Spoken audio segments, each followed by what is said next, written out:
loves, welcome back to my channel. So for today, I'm back with another makeup tutorial for you guys, and today I am going to show you how I did this very easy graduation look, and I also use very affordable products for my budget-friendly girls out there. So if you guys wanted to know how I created this look, then just keep on watching. The first thing that you need to do before applying any makeup on your face is to prepare it for the makeup.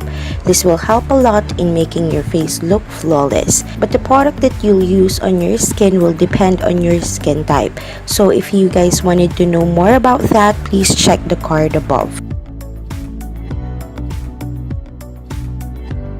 Since this is a special event, you have to ensure that your skin imperfections will be hidden.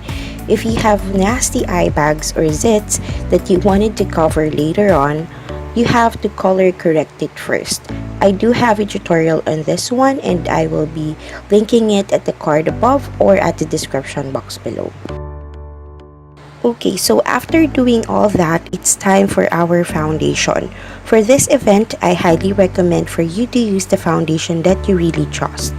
It should be good for the camera because I know that there will be picture taking during that day.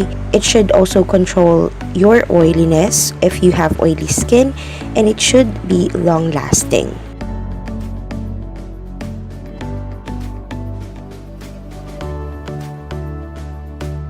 Next is concealing your skin imperfections. Since we already color corrected them, it will be much easier for us to hide them. For this step, I used the Maybelline Fit Me Concealer because this product is really good in concealing my skin imperfections, plus it is also affordable. I also use it to highlight the center part of my face.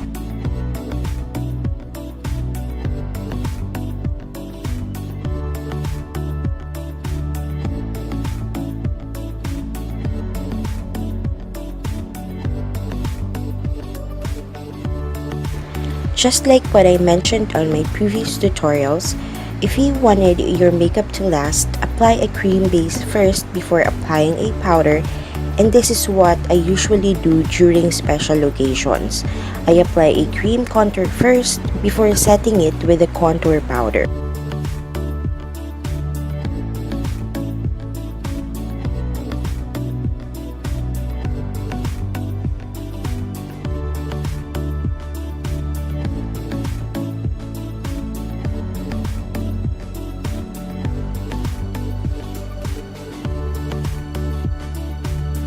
I am also adding a small amount of cream highlight on the highest part of my cheeks to give my skin a natural glow, but this step is totally optional. After applying all the cream and liquids on your face, you have to ensure that you set it with a powder. This step is very important, most especially if you have oily skin. The powder will help smoothen your skin, set the cream or liquid products in place, and soak up excess oil. Next is we're going to set our contour with contour powder. I am just applying it on the areas where I apply the cream contour.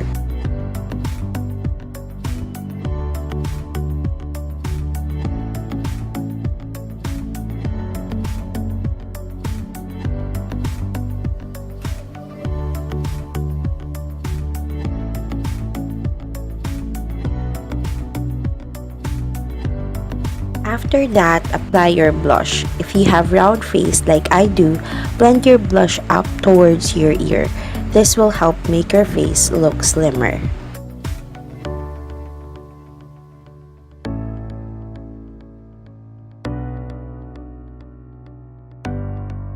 Then, we are now filling in our brows.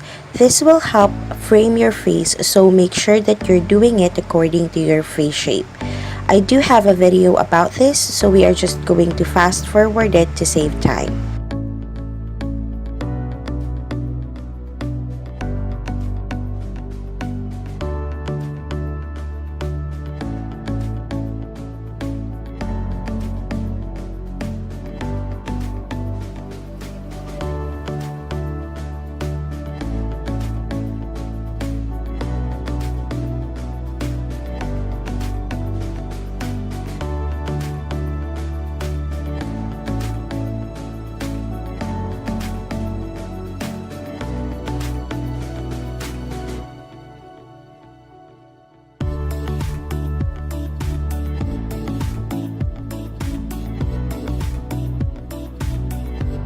After that, it's time for us to apply an eyeshadow primer. This will help make your eyeshadow last longer.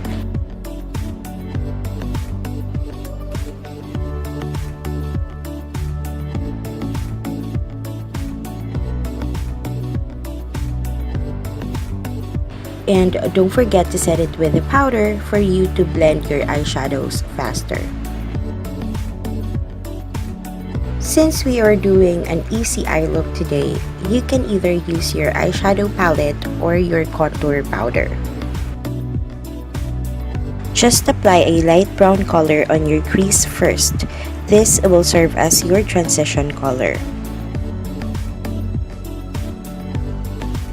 Then apply a darker brown shade on the same area using the same blending brush. This will help create a shadow on your eyes and make it more defined. Just keep building it up until you're happy with the color.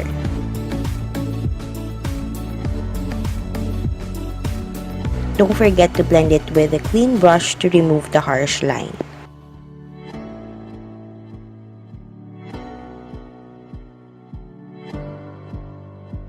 To add more definition to your eyes, using a smaller blending brush, apply the darkest brown shade in your palette on the outer V of your eyes. Again, just keep building it up until you're happy with the color, and don't forget to blend it with a clean brush to remove the harsh line.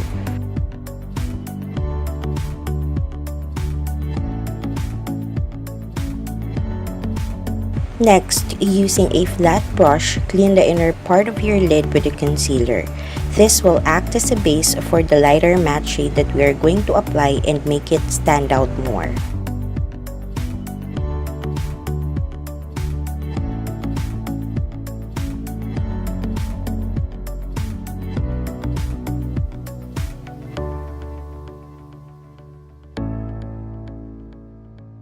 After that, apply a nude brown color on the areas where we apply the concealer.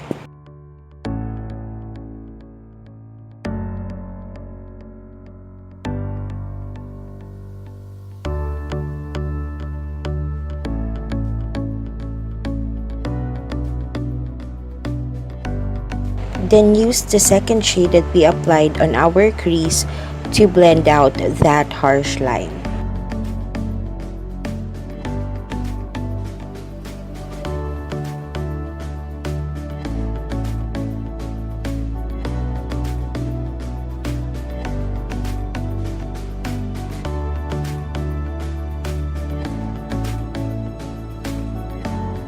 Using that darkest brown that we've applied on our outer V, I'm just going to reapply it again to blend it on the lighter shade of brown that we've applied on our lid. And don't forget to blend it with a clean brush to remove the harsh line.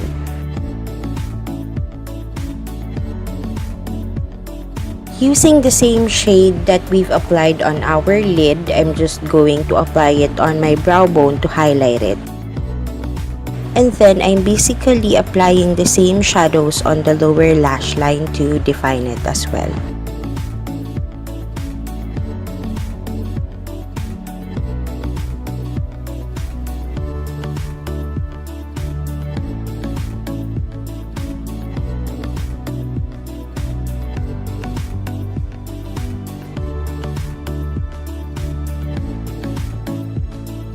And after that, I'm going to apply a shimmery nude eyeshadow on the tear duct area of my eyes and on the inner corner of the lower lash line to brighten the eyes.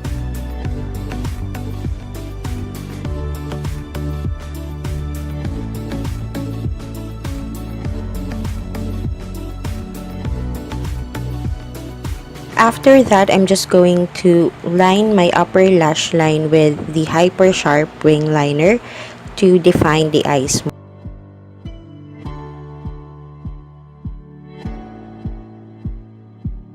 Then I will curl my lashes and apply the Lash Sensational mascara, and this will help in opening up our eyes.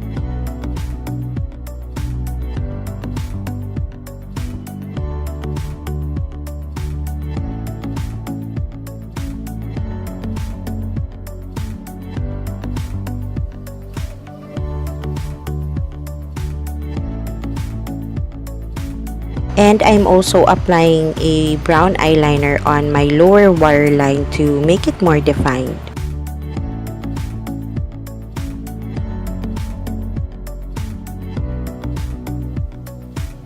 And lastly, we are going to apply our fake lashes, and I'm using the Taiwan lashes in M14 and using the Fashion 21 eyelash glue to attach it on the upper lash line, and this will definitely look stunning in photos. So I highly recommend for you guys to use fake lashes for your graduation. For the lips, I'm actually lining it first with the Pinkies Collection lip liner in the shade Nude to make my lips more defined.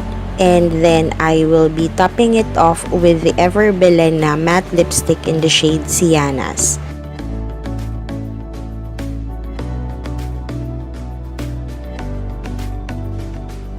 So that is it for today's makeup tutorial, guys. I hope that you've enjoyed this video and you find this video helpful. Let me know if you guys wanted me to do a more glamorous graduation look, because I'll gladly do that for you. Congratulations to the graduates of school year 2017 to 2018. I hope that you guys will continuously follow your dream and make your future much more brighter. So yeah, that is it for today, guys. Thank you so much for watching. You guys know that I love you so much. Don't forget what I always say to you guys. Don't let your dreams just be dreams. Make your dreams possible. And I will see you guys on my next video. Bye!